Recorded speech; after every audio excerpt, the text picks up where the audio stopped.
თქვენ თქვით, რომ წნეხს ვერ გაუძელით და დღის ბოლოს თქვენ და ბატონმა ჩაჩხიანმა დათმეთ თქვენი წილები. ეს წნეხი რაში მდგომარეობდა, ეს რომ გითხრათ?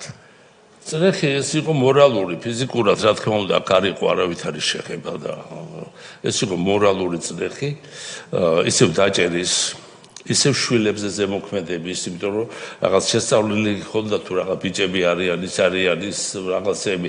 ამ დროს დაემთხვა, რომ კიდე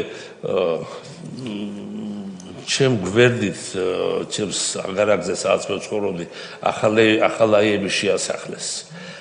და სად? წავგეში. ხო და ცოტა რთულ პერიოდში იმაში ვიყავი რა, ის იყო და ვეღარ გავძელი რა ამ იმაზე. ახალაიები შეასახლეს რას ნიშნავს? ერთ ჩემი მეზობელს ჩამოართვეს სახლი და ბაჩო ახალაიას თუ და ახალაიას ოჯახები შეასახლეს? სტაბინა ქონდათ იხა რა.